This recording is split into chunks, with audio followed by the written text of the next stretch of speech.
कुलभूषण जाधव याद हैं आपको? भारतीय नौसेना के अधिकारी जिनका ईरान से पाकिस्तान की आईएसआई ने अपहरण करवा लिया और जासूसी का आरोप लगा के मृत्यु दंड की सज़ा सुनाई, जिसके खिलाफ मोदी सरकार ने इंटरनेशनल कोर्ट में अपील की। फिलहाल इंटरनेशनल कोर्ट ने फांसी की सज़ा पर रोक लगा दी है। इस केस में भारत सरकार के वकील थे हरीश साल्वे और पाकिस्तान सरकार के वकील थे खबर कुरैशी। ये वीडियो कुलभूषण जाधव के बारे में नहीं बल्कि इन्हीं दोनों वकीलों के बारे में है। ये एक सनसनीखेज खुलासा है। कृपया हमारे साथ अंत तक बने रहिए। नमस्कार दोस्तों, मैं हूं अजय पांडे और आप देख रहे हैं द लॉस्ट स्टोरीज। भारत में 1991 के बाद आर्थिक उदारीकरण की नीतियों ने विदेशी निवेश के लिए द्वार खोले।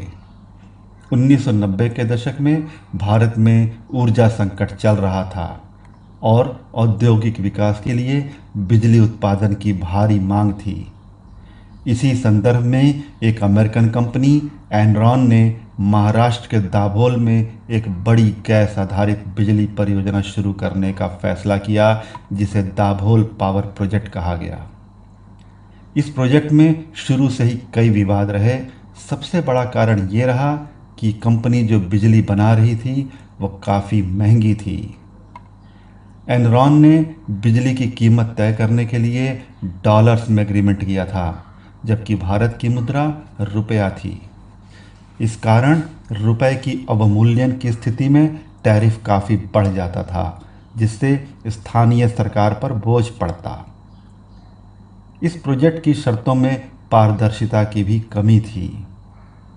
इन्हीं कारणों के चलते महाराष्ट्र की सरकार ने 1995 में एनरॉन से बिजली खरीदनी बंद कर दी।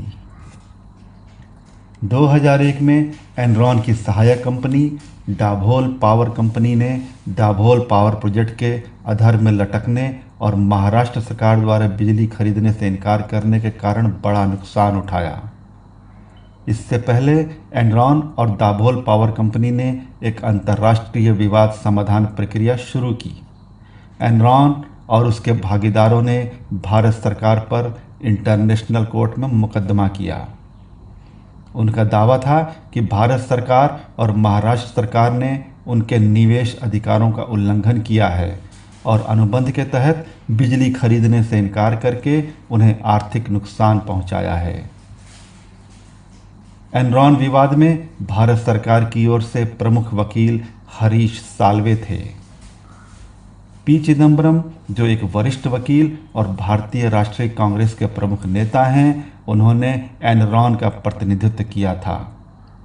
एनरॉन की दाभोल पावर प्रोजेक्ट से जुड़े कानूनी मामलों में पी चिदम्बरम एक समय कंपनी के वकील के रूप में शामिल थे, लेकिन 2004 में देश में कांग्रेस की सरकार बनी और उस समय भारत की तरफ से नियुक्त वकील हरीश साल्वे को हटा के पाकिस्तानी वकील खबर कुरैशी को भारत सरकार का वकील नियुक्त किया गया। यह फैसला क्यों और किस आधार पर किया गया, इसका कोई जवाब नहीं है। एक अंतर्राष्ट्रीय मुकदमे में भारत सरकार का प्रतिनिधित्व एक पाकिस्तानी को सौंप दिया गया। वो पाकिस्तान जिसने इस देश पर अनेकों आतंकी हमले करवाए और सीधे युद्ध भी किया। सोचिए, उधर पाकिस्तान ने मुंबई पर 2008 में 26/11 को भीषण आतंकी हमला किया था, लेकिन इधर कांग्रेस की सरकार एक पाकिस्तानी वकील को मुकदमा लड़ने के लिए पेमेंट कर रही थी, वो भी करोड़ों में।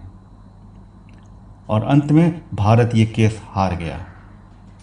फिर 2010 में एक समझौता हुआ, जिसके तहत भारत सरकार ने एनरॉन की सहयोगी कंपनियों बेस्टेल और जनरल इलेक्ट्रिक को क्रमशः $160 मिलियन और $145 मिलियन का मुआवजा दिया, ताकि विवाद का समाधान किया जा सके। यहाँ ये जानना महत्वपूर्ण है कि जिस हरीश साल्वे को कांग्रेस ने हटाया और खबर कुरैशी को करोड़ों रुपए की फीस दी, वही खबर कुरैशी भारत के नौसेना अधिकारी कुलभूषण जाधव को फांसी दिलवाने के लिए इंटरनेशनल कोर्ट में पैरवी कर रहे थे। और हरीश साल्वे ने कुलभूषण जाधव की फांसी को रद्द करवाया।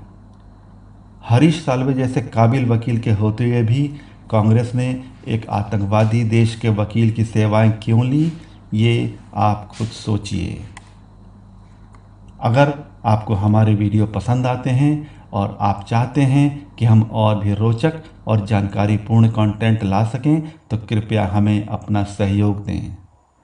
सहयोग के लिए QR कोड को स्कैन करें अथवा UPI या GPay के माध्यम से सहयोग करें। आपका छोटा सा योगदान भी हमें इतिहास की इन कही कहानियों को दुनिया तक पहुंचाने में मदद करेगा और आपका समर्थन हमारी टीम को रिसर्च करने, नए उपकरण खरीदने और बेहतर ग्राफिक्स बनाने में मदद करेगा। हम आपसे जुड़ने और इस यात्रा का हिस्सा बनने के लिए आभारी हैं। धन्यवाद।